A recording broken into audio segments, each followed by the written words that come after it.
నమస్తే మిత్రులారా, నేను మీ శ్రీనివాస్ చౌహాన్ అడ్వకేట్. మిత్రులారా, మైనర్ పిల్లలు తల్లి వద్ద ఉండాలా, తండ్రి వద్ద ఉండాలా?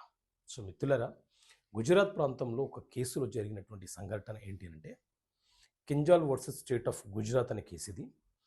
ఈ కేసులోని సారాంశం ఏంటి అంటే భార్య భర్తలు ఇద్దరు కూడా విడిపోయారు. పిల్లలు తల్లి వద్దే ఉంటున్నారు. పిల్లలందరూ మైనర్లే. సో తండ్రికి కూడా పిల్లల మీద ప్రేమ ఉంటుంది, పిల్లల మీద హక్కులు కూడా ఉంటాయి. కానీ 5 సంవత్సరాల లోపు పిల్లలు తల్లి వద్దే ఉండాలని మన దేశంలో ఉన్నటువంటి హిందూ గార్డియన్షిప్ యాక్ట్ చాలా స్పష్టంగా వివరణ ఇస్తుంది. సో తల్లి వద్దే పిల్లల పెంపకం కొనసాగుతుంది, తల్లి వద్దే పిల్లలు చదువుకుంటున్నారు. తండ్రి ఒకరోజు సడన్గా ఇంట్లోకి చొరబడి తన పిల్లలు తనకు కావాలని తల్లి ముందే తన పిల్లలను తీసుకెళ్ళిపోయాడు.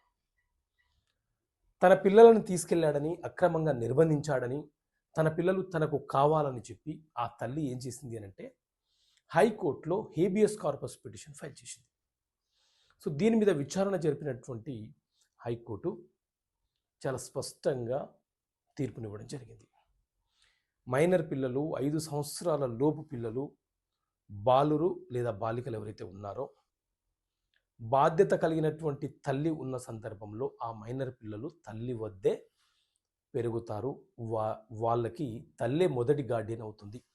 ఒకవేళ తల్లి కనుక బాధ్యత రహితంగా జీవనం కొనసాగిస్తుందని భర్త నిరూపించగలిగితే ఆ సందర్భంలోనే తండ్రికి అప్పగించే అవకాశం ఉంటుంది. అంటే తల్లి వేరే వ్యక్తులతో ఇల్లీగల్ ఎఫర్ పెట్టుకున్నా, తల్లి వేషవృత్తిలో ఉన్న, ఇలా రకరకాల చర్యలు, అక్రమ చర్యలు, ఇల్లీగల్ చర్యలు చేస్తున్న క్రమంలో ఆ పిల్లల పెంపకము ప్రమాదంగా మారే అవకాశం ఉంటుంది. కాబట్టి ఆ సందర్భంలోనే తండ్రి వద్ద మైనర్ పిల్లల పెంపకం అనేది కొనసాగుతుంది. సో ఈ కేసులో తండ్రి బలవంతంగా ఆ పిల్లలను తీసుకెళ్ళడం అనేది అక్రమ చర్య కాదు, చట్ట విరుద్ధం కాదు. కానీ ఆ తండ్రి చట్ట ప్రకారంగా న్యాయస్థానం ద్వారా ఆ పిల్లలను విజిటింగ్ రైట్స్కో లేకపోతే అతను తన పిల్లలను తను చూసుకోవడం కోసమో హక్కులను కలిగి ఉన్నాడు. కాబట్టి వాటి ద్వారా అంటే న్యాయస్థానం ద్వారా ముందుకెళ్ళడం మంచిదని, ఆ పిల్లలను తల్లికి అప్పగించమని ఆదేశాలు ఇవ్వడం జరిగింది.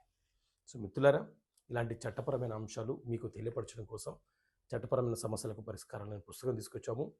సో ఈ బుక్ కావాలనుకుంటే ఇక్కడ కనిపిస్తున్న నెంబర్ కాల్ చేసి ఈ పుస్తకాన్ని మీరు పొందవచ్చు. ఓకే మిత్రులారా, థ్యాంక్ యూ. జై హింద్.